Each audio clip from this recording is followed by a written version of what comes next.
He tried to reassure and build that confidence in the American people, all right?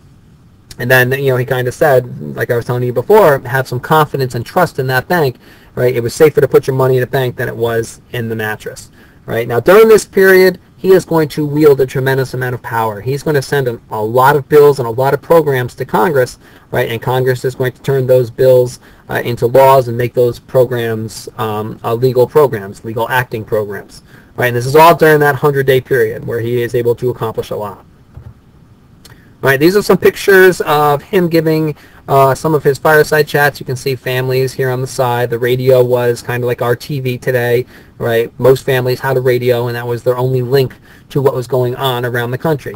Now, these are pictures of FDR giving his fireside chats. I want you to pay attention to the microphones, right? Because I was able to when in the Washington, D.C. in the National Museum, the Smithsonian Museum of American History, right, I was able to actually look at those actual microphones, and I recorded it, so I'll see if I can get that in here in the notes later tonight.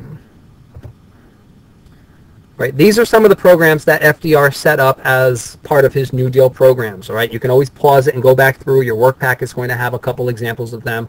Right, they're also known sometimes as the alphabet agencies because you can see the acronyms after that: FCA, CCC, AAA. I would like you please to circle this one down here, the Social Security Act. All right, providing government aid to the retired and unemployed. We're going to come back and look at that. Right, but I just wanted you to kind of go through and look at the purpose of all of these different acts, and you can see they all fall into one of those different areas that you had at the beginning: the relief, the recovery, and the reform. Right, just a couple other political cartoons. It really kind of comes down to that whole idea of his New Deal created all these programs aimed at trying to inspire or rebuild the economy. So this down here, Uncle Sam is sick. There's the beard. You can see the stars down here, stripes on his socks, the U.S. on his sandal. And these would all be examples of New Deal programs. So you can see CCC, AAA, right? The NRA, and that's not the guns program today. That would be the National Recovery Act that he implemented back at one of his first New Deal programs.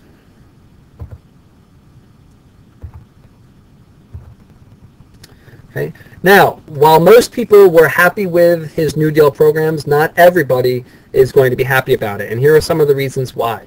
Okay. The people that were opposed to the New Deal, they felt it went too far, meaning that the New Deal, the programs created, were now competing with private businesses. Now, for example, his New Deal programs were aimed at giving people jobs, and one of them was the Tennessee Valley Project, where they were building roads and building bridges and building dams. Well, there are people who have businesses that's their job. They build roads, they build bridges. And now the government is getting involved in doing it, which is now competing with these private businesses, right, which these people consider to be a form of socialism, where the government controls the economy and controls business. Right? But then there are other people who feel that it didn't go far enough, right, meaning it wasn't helping all of the people who were struggling during the Great Depression. Now, that's kind of like a hindsight thing, looking back on it now, right? I'm sure that the government does their best at the time with the resources they have to help everybody. So you're always going to have people on either side, complaining that you went too far, or complaining that you didn't do enough. And really, I'm sure FDR just did the best that he was able to do. Right? Now, after the first deal, which was aimed at, helping people and getting the economy going again, okay, he then has his second New Deal program. So this is from 1935 to 1937, and this is going to primarily focus on social reform, okay, meaning we're trying to help make people's lives better, right? And here was that Social Security Act, and your parents, right, probably talk about it. You probably hear your parents talking about it, okay? He passes this law during the height of the Great Depression, so in the mid-1930s, all right, and it was created solely to help those people who are unemployed and those people who were no longer working. All right, and it's since going to expand after that, but let's look closely at how it works, because some people might be confused as to how Social Security works. So here we go. All right, and I made you a note there that it's still around today. That's important. Okay, here's how Social Security works. Okay, and this is for people who have authentic paychecks, jobs. Some people get paid under the table, right? This pertains to people who get paid with actual paychecks. Okay, each paycheck, you lose a little chunk of money. The government takes it, right? Sometimes the employers match it. All right. Well, most of the time employers match it. There's other different retirement programs out there where the business can choose to match it. Okay, and then when you retired from your business, okay, you receive when you retired from working, you receive small monthly payments from the Social Security Fund, right? And then it has since expanded to include those people who don't have a job because they're unemployed, so they can collect unemployment. That comes out of Social Security, or someone who is on disability and can't work. So the money that the government takes out of your paycheck ends up coming back to you down the road. That occurs or begins during the Great Depression.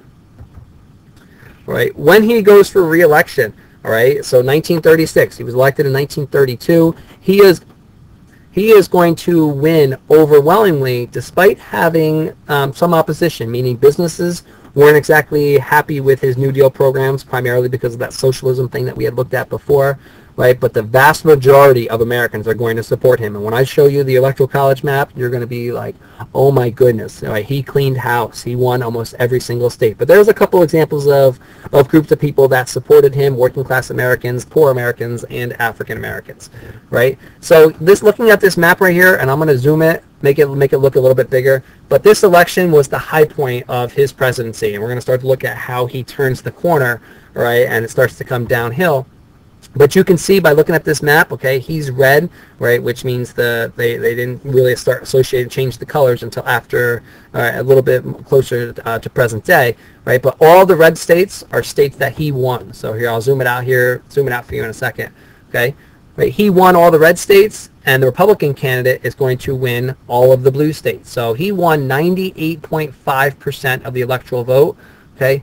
But he did win 61% of the popular vote, which means 61% of Americans voted for FDR in the 1936 election, excuse me, all right, which is a pretty significant amount of people, right? Here's where his New Deal programs start to go downhill. He's going to battle, right, not physically battle, they don't start throwing punches, but he's going to have a major disagreement with the Supreme Court, right? We all know the checks and balances system. Each branch of power has or each branch of government has powers that keep the others in check, meaning they keep the other one from getting too powerful, right? The Supreme Court starts to realize that FDR is getting too much power, so they start to declare some of his programs unconstitutional, okay, using the power of judicial review. They feel that it violates the Constitution. Think about the businesses, the socialism, right? So Roosevelt's response, he simply just makes a bill trying to add 6 judges to the Supreme Court so that he could appoint his own judges to the Supreme Court, and then he wouldn't have to worry about his programs getting overturned anymore,